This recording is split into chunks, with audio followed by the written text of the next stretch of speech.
to start reading. I'm going to say Babs. Good morning and welcome to Dateline New Haven on WNHH FM, your home for community radio.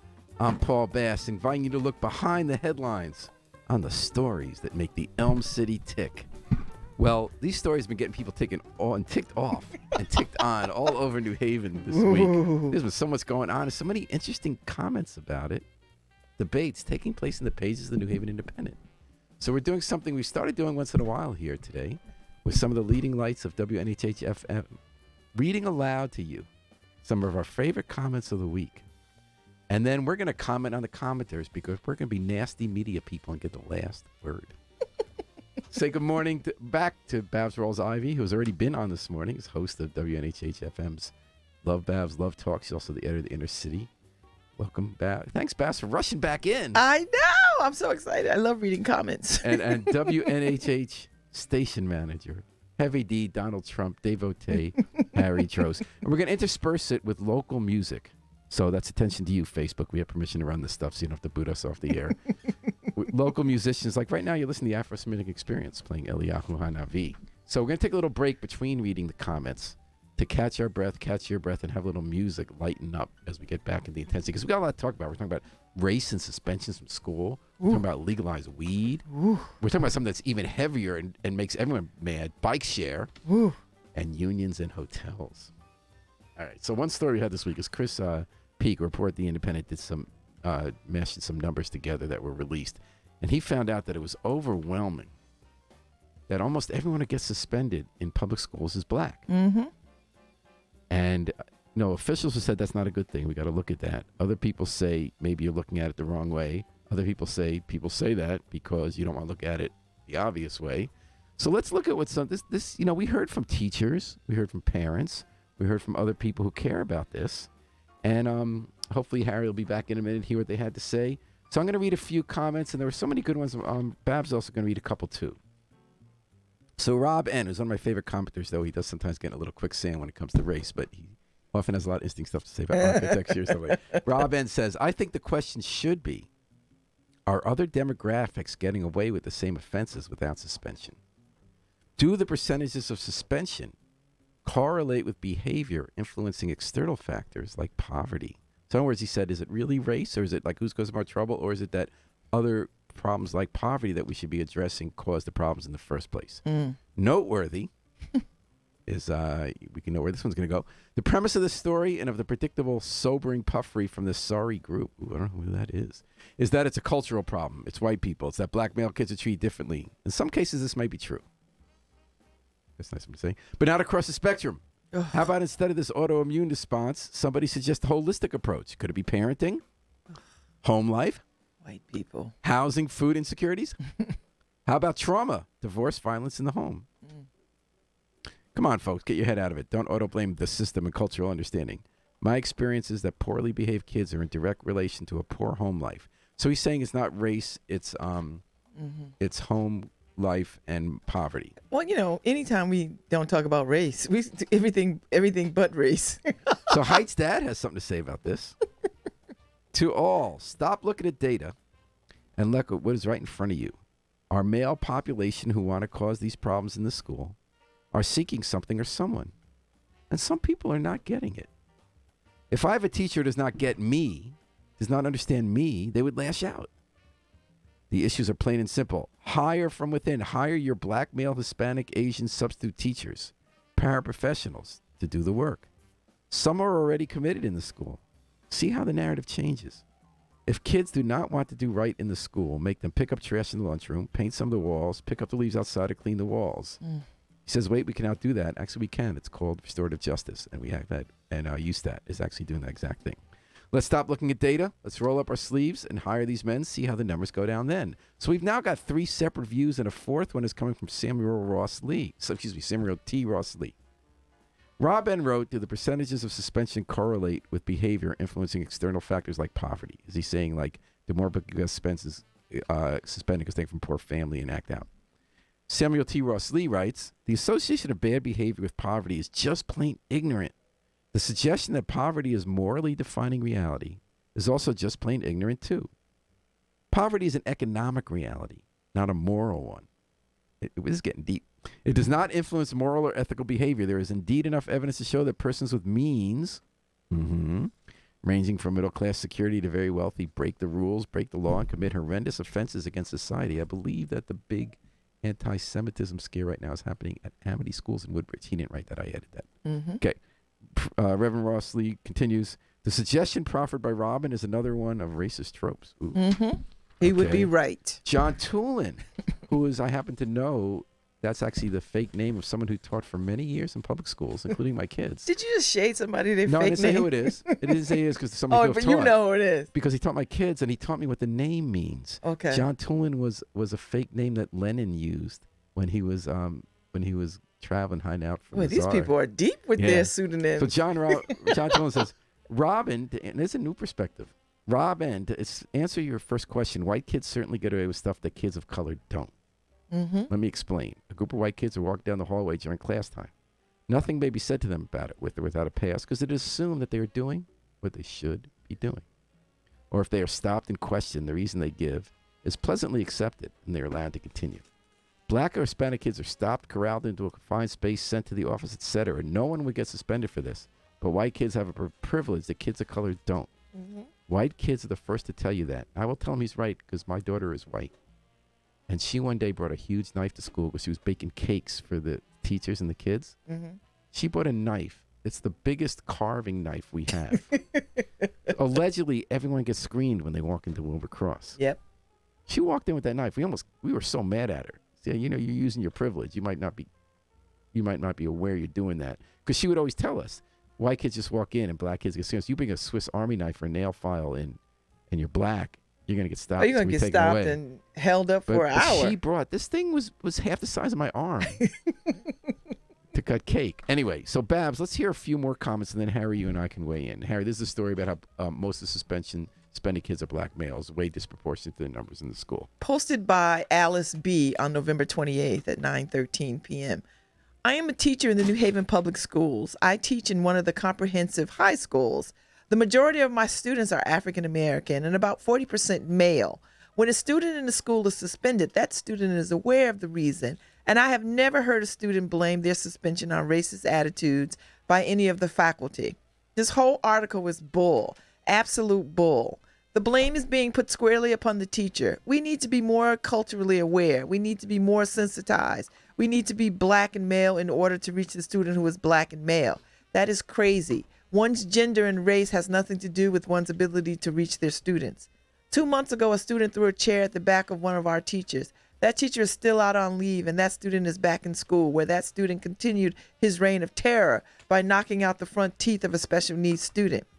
This student needs to be put in another type of environment, perhaps a transitional situation.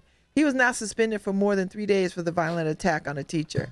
As a teacher who feels she has a very good rapport with her students, I totally disagree with the suggestion that we need more male black teachers to counter the high rate of suspensions. We just need students who come into the school with a mindset to learn, and that mindset begins at home.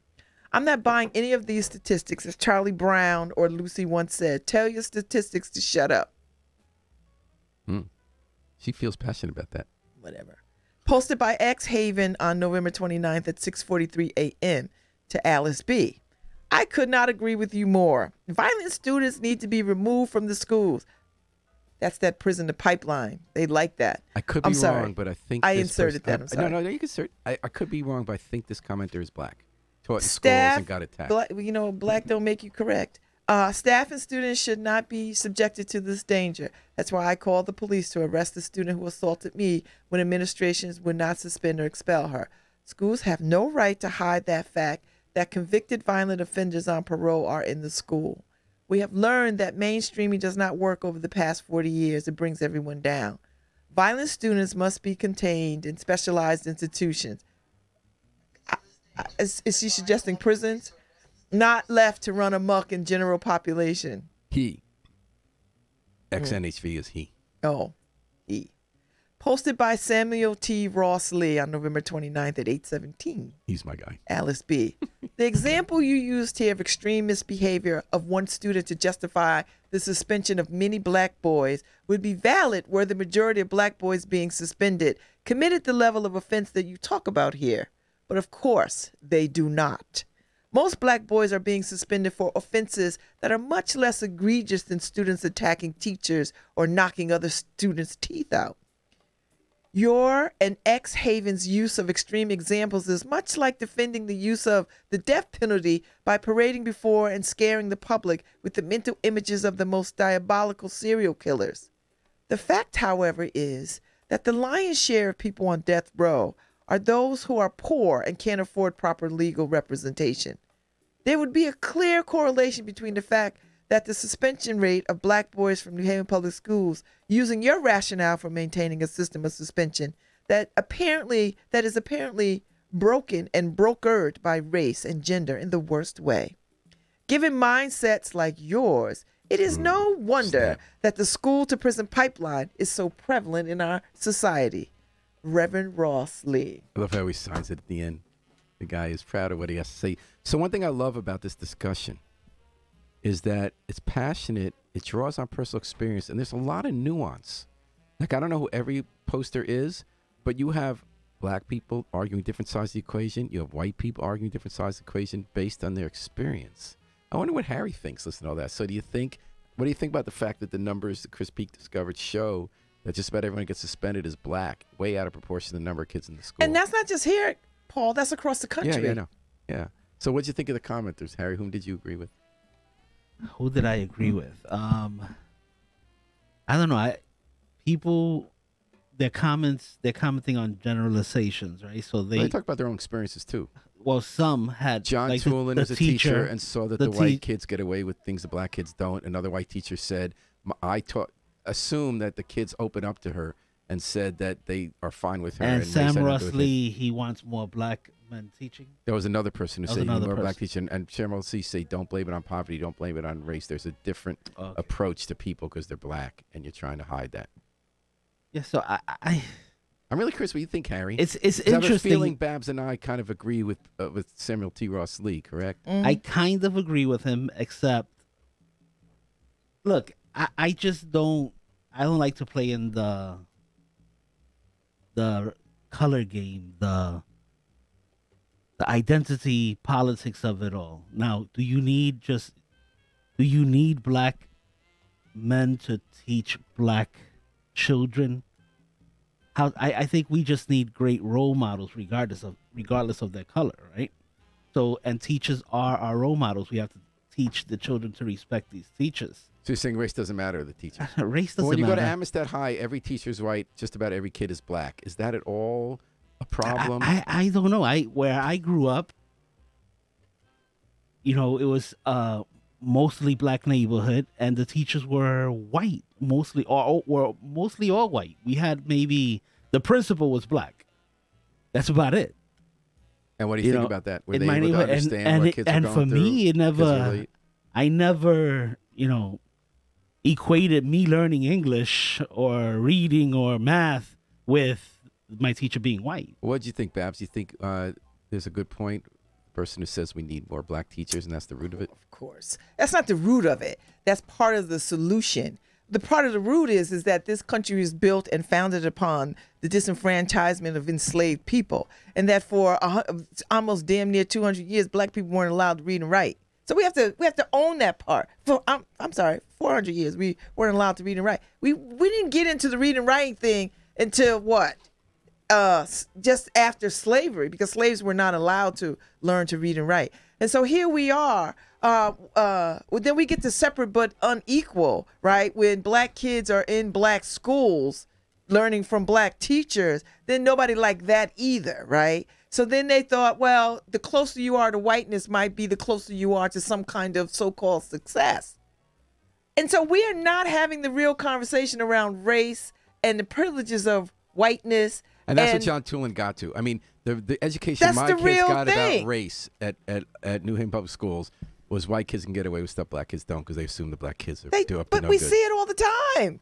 But back to this teacher question. So Harry and Alice B say, anyone could be a good teacher. You could be white. It doesn't matter. And I know black people who have a lot of black consciousness who say some of their important teachers and mentors were white. I think what sometimes doesn't get discussed in this is I don't think it's an either or. I think it's obvious that you need more black teachers because there are going to be some kids who just can't be reached. You're in a society that's very diverse and all your teachers are white. There are going to be a lot of cultural cues that are missed. There are going to be a lot of potential role models who aren't there for people who need it. And it doesn't mean every black kid needs a black teacher or every white kid have a white teacher. I think it means that you should have diversity of teachers to have a diversity of experiences. Diversity, yes, but let's talk about. That doesn't mean every classroom has to have the teacher's race you match the look kid. But I never the- hear that from the people who say, like, the New Haven's trying to get more teachers of color. They're not saying we have the exact percentages in every classroom of every kid. They're just saying we need more. We just can't I have agree this with that. incredible You need more. imbalance. You need more people of color in every industry, right? Yeah. And So I think it's a false but to, argument but when to you and actually Alice B but say, to actually well, say a white well, person could teach like for me. instance in New Haven where the Hispanic population is growing, do we need more Hispanic teachers? A lot Yes. more Hispanic teachers. Yes. Right? And the Hispanic teachers should actually be the majority of teachers. Should right? they? In order to make the kids feel better. Well, what do you think? See, that's for me. That's kind of ridiculous. So what do you right? think? Do we need I more think Hispanic you do teachers? need more, more diversity. But let's not act like a quality teacher doesn't beat a teacher of color who isn't quality. But right? we're not talking about Yeah, I that. think- I don't See, think anyone says that on the that's other the side. foolishness right there that I cannot Straw man. tolerate. Straw man. Because that, you know what? Tolerate That's it, not guys. true. There is no. Why is white always the damn measure for success? Whiteness That's is not the point. measure. There shouldn't be a color. Shouldn't be a measure. But whiteness is not the measure of success. Just like blackness No, but what cannot he's be the saying- definition for unsuccess. No, what he's saying is that no color matters, and what I'm saying That's is crap. Color matters. I'm saying color matters, but that the people who are saying we need more black teachers are not saying it has to be an exact. They're not saying that a white person can't teach a black kid. They're just saying it shouldn't be all white teachers, pretty much, and all black kids. But yet in we a all class. have. But okay, we can make that statement. But the reality of the thing is, we have nothing but white teachers. That's what I'm saying. Yeah, yeah. So, but we don't have a problem with. Well, there we are don't black have a teachers, just the problem. percentages are nowhere near. But we don't have a problem with all white teachers Hispanic anywhere. teachers are- Nobody walks in and says, "Oh, there's nothing but white teachers here," except black kids who go to these schools and be like, "I don't see myself here. I don't see myself here." So what about Harry? What about Amistad High? It's all white teachers, 99% black kids. When I asked the founder, I said, because that goes against civil rights. These are civil rights people who said this, education civil rights issue, but they're saying our mission is to save black kids. And there have been protest walkouts there about, they don't understand these things and they have these ridiculous, discipline that doesn't understand what's happening with the kids. And it's not about kids attacking teachers. It's about like what you're supposed to act like. Right. So are we saying that it's just they're racist then? I think they are. I think it's weird that they're all white and they think they're saving black kids and they don't see a problem with a fully black Now, school. This is an extreme situation. Is that something you think that this is what I'm saying? Is that coming from the administration? We're saving black kids. Yes, that's a word. That's what they're saying. Yeah, I've heard that word come from them. So you actually I've quoted heard- people saying that. Yeah, I remember because this is when they were I starting. mean, that's bad. If people are talking like that, they should be about education. This is what the thing is for me is just you don't get out of racism by promoting more racism, right? So this color's But better there's than this the other there's color. like this backlash against affirmative action that misquotes Martin Luther King that says we want to be about context behind not color, so therefore you shouldn't give racial preferences, when he endorsed affirmative action as a way to get to that ideal society by redressing the imbalances that exist now in society. And I think you're making a similar argument of the people who misquote King by arguing that it's racist to want to make sure there are more people represented on the faculty. Now what I'm saying, it should be as diverse as possible. And if Amistad is 99% white, then they should start. Well, that's an extreme example. Like every kid but a couple is black and every teacher's white. I mean, there might be one or two Asian American. I mean, that's extreme. Yeah. Right. See, my thing is, are we going to end up going by quotas, right? Are we going to go by population levels? See, I think we should not. So every school should have, what's the black population, 13.5%? No, quotas backfire, and we saw that So in you Hampton should- this week. There's a school that's exactly And white, the black, and Hispanics are other, 18%. Should we have 18% teachers No, that and so backfires. on? No, quotas backfire, but then not using quotas becomes an And then- excuse not to look at the issue. But you know what? Here's the thing. We never say white kids could benefit too from having black teachers or Right. Latino teachers. Definitely. We never have that conversation. Right. We just assume that somehow or other, the closer to whiteness we are, Yeah. the better success we are. And we never sort of say to white people, you know what, y'all would benefit from having a black doctor, a black teacher, a black psychiatrist, a black educator, a black superintendent.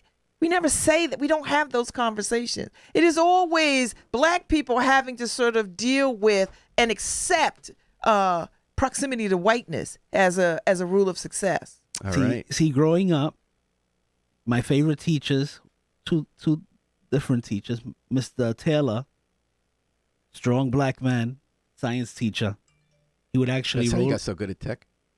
He would actually roll up a few magazines together, and if you were disrupting the class, he would hit you on the back of the head with. I mean, I went to a historically black college, and Yeah. all my teachers were black. Doctors, all of them. And maybe one or two professors from India. And maybe one or two white folks, white doctors and whatever.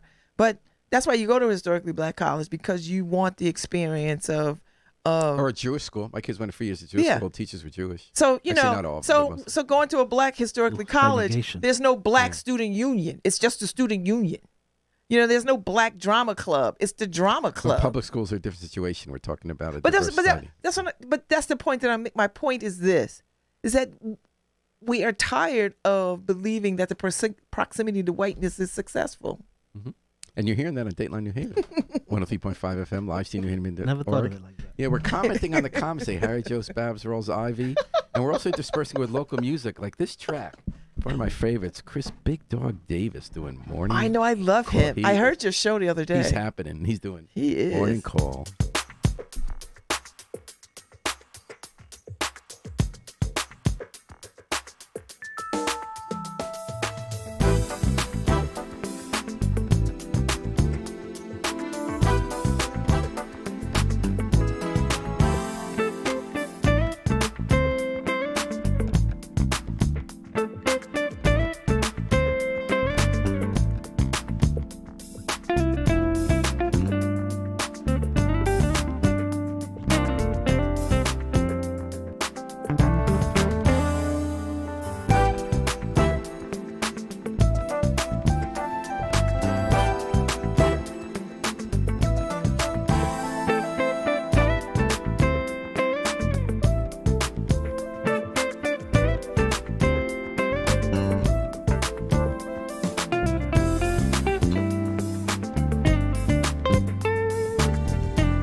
That's Chris Big Dog Davis.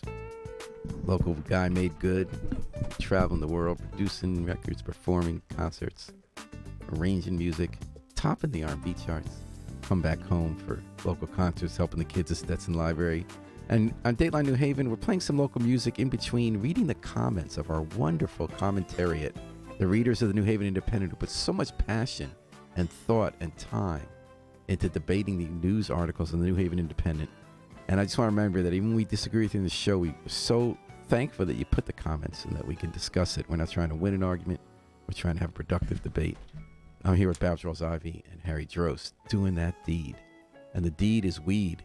Reverend Pastor Todd Foster wrote Yeah, he this wrote is a a thoughtful, provocative piece in the Independent this week, thousands of words. He researched it a lot, saying, hey, folks, we got to think about it before we legalize recreational use of marijuana. He says, I get the points, he said. He said it's disproportionately affecting the laws, black people in the criminal justice system. We shouldn't be locking up millions of people and ruining their lives because they smoked a joint or maybe sold a joint even. And so he said, I understand why we want to legalize it, but he has a lot of concerns. He has concerns about whether it's going to hook more younger people in drugs and cause problems for them. He talked about smoking pot himself when he was young, getting a car accident, about Colorado having more car accidents. He's worried about, he thinks that it's not going to make the money for the government people think is a hidden cost of health problems. He's worried about edibles that are extremely potent, but deceptively so, that bring kids as young as 2 to the emergency room. So, surprise, the readers didn't agree with him for the most part. People are very much in support of recreational use of marijuana in Connecticut, despite what you see up at the Capitol. So Bill Saunders had a bunch of comments that I summarized here with my favorite ending. Pastor Todd, I went to high school in northwestern Connecticut in the early 80s when the drinking ages started to rise. The solution was to drive 20 minutes and buy over the border in New York. Connecticut's archaic blue laws also made this a regular journey for, quote, borderliners, with no beer sales after 8 p.m. on Sunday. We've gotten slightly less puritanical since then, with package store hours and marijuana possession as well. But now with marijuana being legalized in Massachusetts, Maine, and Vermont, basically being decriminalized in Connecticut, we need to start facing some realities. You can pretty much drive from anywhere in Connecticut and get to the Mass border in an hour. It's curious that New Hampshire, another holdout, is basically weed-locked, being closely surrounded by 3 legal states in Canada. I would also like to see Connecticut become a state that, rather than being a pass-through destination known for harboring rich old fuddy-duddies, that fellow travelers might see that smoke clear, stay a little while, pass it around, and maybe even buy an extra pizza for the ride home. The Munchies are great economic development in a foodie city. All of my posts in this thread have been made under the influence of a marijuana vapor cartridge entitled Bliss, which was procured in Massachusetts. That guy can write. Mm-hmm. Bill Saunders. Mm-hmm. Between Two Rocks begins his comment quoting, quote, won't someone please think of the children, close quote, is the oldest move in the book. Until you're willing to make alcohol illegal, this whole thing is ridiculous. It's safer, it costs less to society, and yeah, it's not healthy, but it's not going to kill you. Unlike a cheeseburger, which you could buy at any corner store legally, anywhere. You see, we Jews know not to have cheese with meat. Society's greatest ills are fast food, alcohol, and nicotine. Weed is not even close. Just legalize it already. Babs, what else you got? What other commenters wrote in? I got a comment posted by Steve-O on November 27th at 6:32 p.m. I have been in the emergency response business for 20 years now, and in the thousands upon thousands of medical emergency calls, including MVAs, overdose, domestic violence, shootings, stabbings, child abuse, and neglect, not one have involved marijuana. I drive by the opioid rehab centers and see the countless living dead zombies after being given methadone treatments for opioid addiction.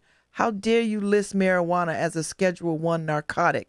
I treat the COPD patients and the emphysema patients on the regular, and still you say weed is bad? But cigarette smoking should be left up to the individual to choose, all the while knowing how addictive they can be. Alcohol, I can't even begin to tell you how destructive it is to your body and society. People say weed is the gateway drug. I heard a better term for it. Weed is an exit drug. That's closer to the truth, just saying. And then posted by Anderson Scooper on November 27th at 8:15. I'm all for the legalization of marijuana and adults being able to do what they want with it. The edibles, quote unquote, market, parentheses, candy, cookies, brownies, etc., close parentheses, is problematic. And I think the state should go very slow and not initially embrace it. And then posted by Public Schooled on November 28th at 3:26. Genesis 1:1, parentheses, quotes, his words, not mine, end quotes. Let the earth bring forth grass, the herb yielding seed. What?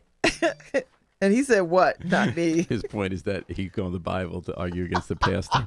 The edibles thing is interesting because if I haven't smoked marijuana since the 80s, and I kind of don't want to smoke marijuana. I know it's most potent now, but I might be open to edibles. But I see his point about I could see you'd start eating it and not realize.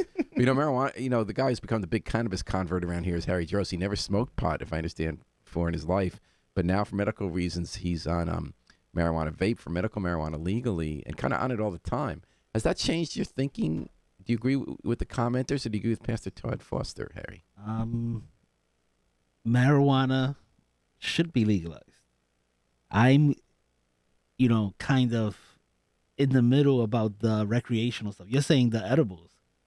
The edibles, you should want to, if you say you don't want to smoke marijuana, you should want to go with the vape before you go with the edibles. Because the edibles, they kick your butt. I don't know if I want them at all. I don't know if I still want to be high, but But, yeah, I've heard stories about the edibles, where after taking a couple of bites. I'm already like hallucinating. You don't even know how to use your iPhone after taking a couple of bites. So what do you think about the last Anderson Cooper saying make it regulationally legal, but not yet the edibles? Or Todd Foster saying let's go slow on all of it, or the other people saying this is ridiculous, all this other stuff's legal, that's much worse, and this can be fine. I think you have to legalize it because it's not like we're worried about the children and all that. I get it.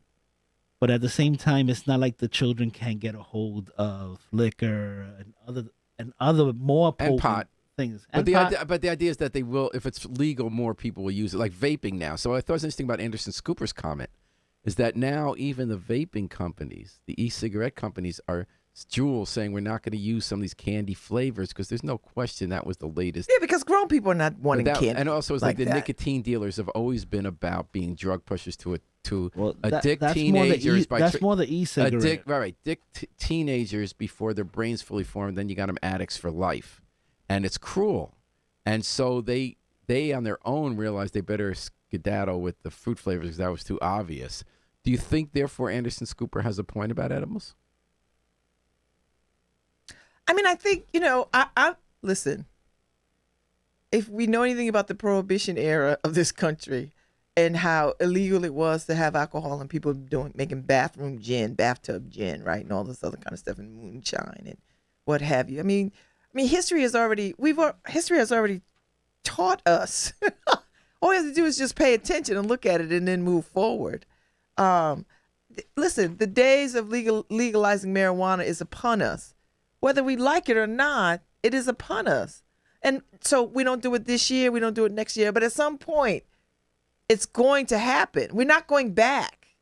Like, there's no going back. You think Massachusetts is going to undo this law? They're not. So, I think Connecticut is known for pizza, but at the end of the day, come on. But it makes no sense for Connecticut to be so far behind. Yeah. It's like they're taking their time. Well, some people say it makes sense to take time to see what other people do with experiments before you jump on board, so you can do it better. Other people say, well, now we've seen Colorado, Massachusetts, we're ready to roll it out here. Yeah, we've seen plenty, and there are problems with there are problems with driving under the influence in Colorado. That we have to, the medical industry has to catch up too and make. Tests that you're able to actually check if somebody's under the influence of, under the influence of marijuana. But they don't have a measuring tool. They for don't that have yet. one yet. Like, they don't have a thing. So the medical industry has to catch up also. Yeah. All right. And someone's got to fight this war. Yep. Says Steve Mendick, local musician, on his album, The Ceremony Innocence. Which we're going to take a break from commenting a comment. Little local music from Steve Mendick. Someone's got to fight this war.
And that's Steve Mednick, New Haven Steve Mednick from Ceremonies of Innocence.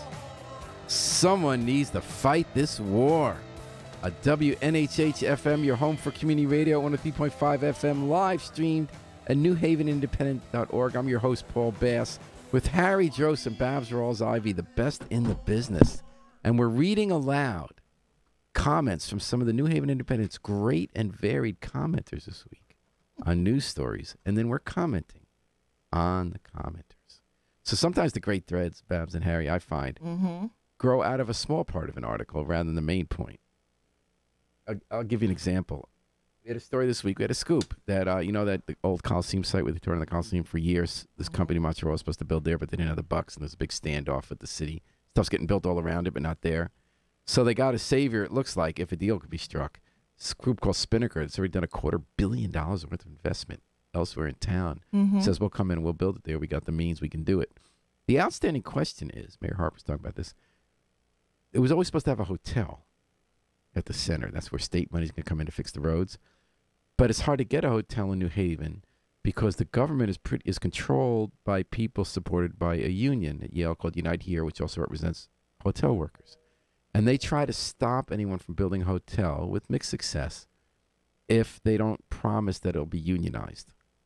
Now, Mayor Harper's decided to go along with that and also try to get the message to developers. That might just be political reality, but it's also an idea that if we, you know, I hate when people just reflexively anti-union. The reason you want a union is you want people, if we're going to bring jobs here, to be able to live if they work there, right? So they're saying, you know, if you have a union, you get paid enough. So if you want to bring jobs here, you want to be good jobs. So if you're not going to bother with the union, don't build here. Other people say there's an industry like hotels where almost no one's unionized. So if you want to get a hotel and get the tax revenue and get the jobs, that they're not going to be able to afford to put a union there because that'll drive up their costs compared to the competitors, which is why like Route 34 connector west by Career High. They're supposed to have a hotel. There's not one happening there yet. There are a couple others that, like IKEA, they're trying to stop them. And people are saying, well, they come is IKEA trying to stop it? Well, the union tried to stop approval for the site plan because there's no promise of a union. Oh, okay. But they lost at that. So as with the Hotel Duncan, that went through. But that doesn't mean they've gotten anyone who's going to build there yet who says, well, do I want to mess with New Haven where I'm going to get pressure from the people running the city of a union out? But other people say, what kind of city would we want if you can't? Anyway, that's the debate. And that was a small part of the story where Mayor Harp said, of course, it's going to have a union there, but maybe we can find tax subsidies to help them meet that higher cost of having a union, which got people crazy for other reasons. So anyway, that's the backdrop. Sky might be able to build at the Coliseum site after all, but whether we can have a hotel is unclear because in New Haven, the word is out. You should have a union. A lot of different views on this you're going to hear from this. Like almost everyone who wrote in has a different take. It's not just two sides. SB, one of our most interesting commenters said, the hotel plan has to be dropped from the Coliseum site because a unionized hotel is facing so much non-union competition, so it'll lose money, so you can't really build a unionized one. But the unions won't allow a non-union hotel, and no hotel owner is going to volunteer to lose money. The only solution would be a massive state subsidy to the hotel, but the state has no money. So let's move on. Time to move on. Let the site develop in some natural way. In other words, SB saying it's fine if we build a lot of stuff there like apartments and offices and open space that don't have to be a hotel. Other people say we really need hotels for conference center rooms and stuff. SB writes, we could demand some open space. Let's get going before the next recession hits the lot stay empty for another decade. And that's a good point. There's this building boom in New Haven now, partly because interest rates have been low. Well, we need a conference center. Yeah, and that's what this is about. But the problem is that if we wait too long, everyone believes the boom is going to stop any day now. Steel imports are going to cause, because of our tariffs on imports, steel is going up. Interest rates have gone up. We think there might be a recession coming. Ugh. So people are thinking, we got all these people want to build here. They don't even want our money. Let's let them build. But other people say, we don't just want to build for the sake of building because we want jobs to be good. WMACHQ, who signs actually, William McMullen writes, I've built 6 hotels with 300 rooms plus at affordable housing over the years. I can say that New Haven needs a hotel that can supply viable function space to attract meetings and conferences. The Omni does well with its facilities. And they have a union, by the way. Mm-hmm. A flexible venue on the Coliseum would go far in bringing entry featured downtown. Although apolitical with regards to unions, I believe it is realistic to expect a unionized staff for a facility as large as what would be there. Other cities of equal or greater size all have unionized hotels that are not burdened by givebacks and tax breaks. The hotel is only one facet of what the total site development will and should be. Retail housing and public outdoor spaces are the balance. It's a good scheme. Lookout says, Thank you for highlighting this clear example of how our mayor and board of alders being under union domination. It is mind-boggling they would force this union to be union and thus less competitive to drive up the cost. Unless they want tax abatements that are paid for, here we go again, higher taxes on residents and businesses of the cities. The hotel struggles because of higher operating costs. The city has higher taxes. It's lose-lose. The only people happy are suburban union bosses and the city government they control. Is this even legal? It's corrupt.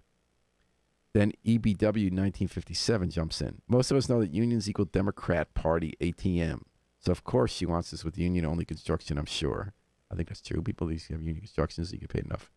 In 2018, the private sector could deliver all the employment benefits of any union without the dues. If they want to get great employees, any hotel with plans to cater to the Yale crowd wants great employees. I've done conference business with union and non-union hotels across the U.S. There is zero difference in service. Our buddy Anderson Scooper comes back. EBW states there's no difference in service. What about difference in wages? Have you ever tried to live off $25,000 a year? The $10,000 more that unions, quote, extract or negotiate for their members is huge to their ability to get by. And the system can bloody well afford to pay it. Lookout is cooked in his or her economics. Union dues are nominal. Unionized hotels have no problem making the marketplace. How many years has the Omni been in operation? And yes, if the city is giving land away for its development, the jobs that result better be higher paying wages than $400 to $500 a week. The mayor is 100% right on this. And without concessions, the deal would make little sense. Finally, please draw a bright line between the municipal unions that are gaming the system and the Yale and hotel unions that are just trying to get good living wages for their members. Atwater writes, unions are good for workers. Why is there so much anti-labor sentiment? Maybe the mayor actually thinks union labor is the best way to ensure fair wages, health insurance, sick leave for workers. See, labor is a verb too. People actually spend hours, days, and months of their life working. They deserve fair representation and wages and benefits. Open One says, I appreciate both sides. Be nice to be sure if the hotel were built to receive a livable wage. Should they be unionized? I'd look to the other hotels in the region. If most of the competition, other hotels in the region, are unionized, I have no problem. However, I don't think they are. And I don't think taxpayers should be on the hook for subsidizing it so it can be unionized. In other words, try to encourage the developer to agree to unionize hotel workers. In the big picture, there's only one variable among many. Perhaps they'll agree to be a unionized hotel if their overall project looks profitable. However, please don't trace tax subsidies in exchange for an agreement about having a unionized hotel. My gripe is that Mayor Harper and the union-backed alders give away the property taxes too often, too easily to developers. So, yes, fight for livable wages, but don't give away the farm. Do we have some other comments there? I think we do, Babs. We do, from Atwater. The concept of collective bargaining eludes some commenters here. Those who think all the normal and beneficial labor laws that we enjoy today just fell from the sky or were gifted to us by the benevolent capitalist overlords. Those who scoff at paying a bit more for a luxury, whether it's an iPad or a hotel room, if it means a worker might make a little bit more money, or get health insurance, or paid sick leave. There is a reason why certain people oppose collective bargaining and unions. They do so because they know the strength of labor is in their unity, and to break that is to ensure they control labor. But this is all known and learned already. Read a book or two. Certain unions have been corrupted by bad leadership, but the union itself remains the only way workers can gain parity with management. Stop thinking that the actions of one or two politicians with whom you disagree seem to excuse an attitude of utter disregard for the rights and necessity of labor to unionize. We need more labor unions, not less. White collar, blue collar, all workers. Well, you know the rest. Workers of the Work Unite, posted by Rob N. That's probably the first time I agreed with something by Rob N. Well, I agree with a lot of what he says about. Oh, no, that wasn't Rob N. That was Atwater. I'm sorry. Okay. The next comment is by Rob N. The issue taken here isn't the possible existence of a union. The issue is one of public officials repeatedly abusing their authority. Yawn. In the favor of a small niche, which in the case of some alders happens to be their employer, usually at the expense of all other taxpayers. Whatever. Well, his point there, Babs, is that the alders who actually do work for the union, that's their day job. Yeah. Then they go to a meeting like city plan or the board of alders, and they say, we want to hold up this project, and they bring up some other issue that's bogus, that has nothing to do with what they're talking about. I guess they legally can't say we're going to hold up government unless you have a union, so you have to kind of know that under the surface. Yeah, but that's not because they're unions, Paul. That just means they're just inept alders. No, they're apt. They're successful. They come in and they stop stuff in the interest of their organization, their boss wants to stop something because their boss wants to gain something. Mhm. And they go and they use their position as a public official and use a different reason to do that. Okay. And I have one again, more- I think I might ultimately be with them because I think it's good to have unions. I'm just saying it's not honest. Rob N is right that it's not honest. It's not transparent. Well, I would argue that point a little bit more. Okay. Seller Door said, it is not anti-union sentiment to recognize a problem with conflicts of interest on the New Haven Board of Alders.